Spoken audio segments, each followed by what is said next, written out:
Hello, welcome to Matt's Wild About Nature. My name's Matt.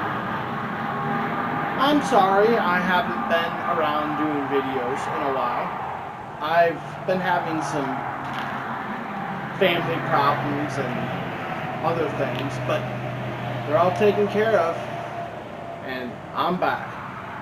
By the way, stay tuned and keep an eye out for my next channel called Matt's STEM Powered Word. It's going to be all about STEM, science, technology, engineering, and mathematics. We're going to have fun, and we're going to learn something along the way. So stick around.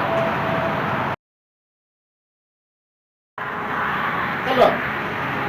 Today, we're talking about something that happens all over the globe, at different times and in different places, especially out here in the West. I'm coming to you here from Dumas, Texas. It's in the northern part of the Texas and Oklahoma panhandle. Now this is something that is very beneficial and required for this part of the country. If you think you know what it is, stick around and we're going to find out.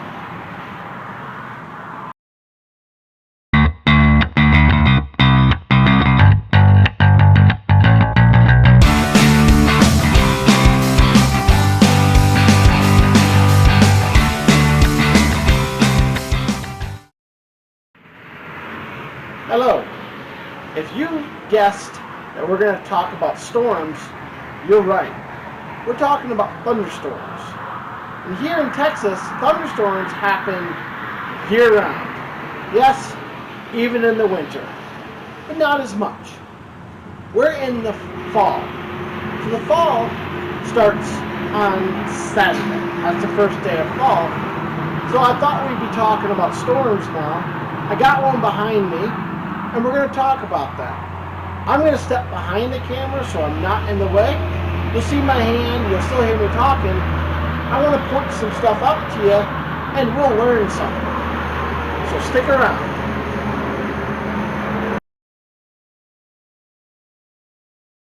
We're going to talk about thunderstorms. As I said, I'm going to be behind the camera. Here's my hands, I can point things out to you. What we're going to do is we're going to talk about thunderstorms, what they are, how they're formed, and the most dangerous parts of a thunderstorm, which are tornadoes and lightning. So what is a thunderstorm? Well, most people know what a thunderstorm is because they've seen one all their life. They were afraid of them as kids. Some people are still afraid of them. If you've ever been through a tornado, you can understand why some people would be afraid of them. But how is a thunderstorm formed? Well, a thunderstorm is basically the convergence of dry air and moist, warm air coming up from the Gulf of Mexico. At least that's how it works in the spring. In the fall, it's a little bit different than that because it's changing over from a hot, dry summer to a cool, moist winter. But you get the same thing. Hot air, hot, dry air, cool, moist air coming together makes a thunderstorm. A storm is only a thunderstorm if it has one very special thing: uplift. And what that is that's when the warm and the moist air mix. As you know, heat rises and cold sinks. So the heat will rise up from under the cold. And those two will mix, they'll break out in instability. If it's sunny before it happens, then you get even more instability and you get more violent or severe thunderstorms. So what are the parts of a thunderstorm? We're going to talk about those next. So the parts of a thunderstorm, there's about 5 pieces of a thunderstorm. We have wind. we have lightning, we have sometimes hail, we have rain, and every now and then we have tornadoes. So wind, lightning, hail, rain, tornadoes. A basic thunderstorm only has a couple of those. So a basic thunderstorm has rain, lightning, and wind. That's it. Basic is basic.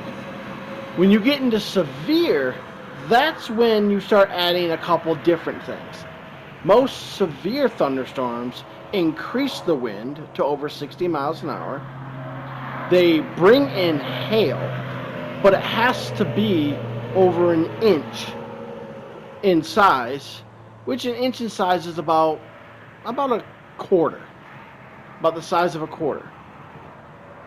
The lightning gets more violent and stronger, and there's a lot more rain. Now that's just a severe thunderstorm. When you get into a very severe thunderstorm that comes from what's called a supercell, then that's when your severe criteria really ranks up. That's when you get winds well over 70 miles an hour. You get hail, which can be up to 2 inches or bigger. It has been recorded that there has been hail that's been seen that's as big and sometimes a little bit bigger than softball size hail. That's big. And the one thing that most supercells have are tornadoes. This one does not have tornadoes. This one might have a little bit of hail. Lightning also gets very, very violent in a supercell thunderstorm. In fact, some supercell thunderstorms can be categorized as an electrical storm because that's about all there is just lightning. Speaking of which, we're going to talk about lightning next. So there's essentially 2 different types of lightning. We have negative lightning and we have positive lightning. Negative lightning, well, let's go back and just talk about lightning. Lightning happens when electrons and ions separate in a storm. And they get created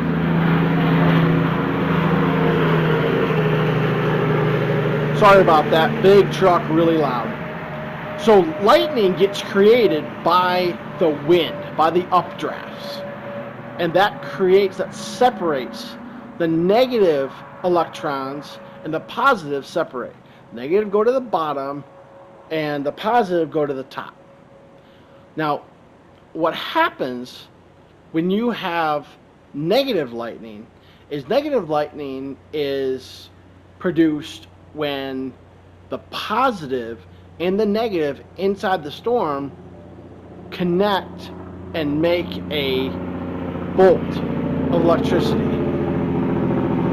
Lightning, for all intents and purposes, is static electricity. That's basically what it is. I'm sure you've had that before. You're walking through your house with just socks on in the winter. You go to reach for a doorknob or something metal and ow! You get shocked. Sometimes you feel it. Most of the time you feel it. Sometimes you can see it. And sometimes you can hear it. It's the same thing. That popping sound that you get from a static electricity is magnified like 1,000,000 times, and that creates thunder. So negative lightning is dangerous to planes and anything flying in the sky, because something flying through interrupts the transfer of electrons, and that plane or whatever that is now becomes the focal point of where the lightning will connect to. That is why the space shuttle will never launch. When there's a storm, within 10 miles. Because if it goes up and it goes through a storm or close enough to a storm, it can get hit by lightning. And that can rupture fuel tanks, which are highly, highly combustible and can blow up the whole ship. Now, the next type of lightning is called positive lightning. And this is the most dangerous lightning you can find. How this is made is the electrons at the top of the storm looking for electrons on Earth. And that can happen up to 15 miles away from the apparent storm. If you've ever looked at a radar when there's a storm coming and it gives like icons for lightning, sometimes you will see those icons ahead of where the actual storm is. That is positive lightning. That is very dangerous to people on the ground. That also is the reason why they will not launch the space shuttle if there's a storm within 10 miles. Because, remember, that space shuttle, even when it's sitting on the launch pad, can still get struck by lightning up to 10 miles away. So that is basically everything there is about thunderstorms. So what have we learned today? Well, we learned about thunderstorms. We learned about what they are, how they're made, and the destructive and dangerous parts of a thunderstorm.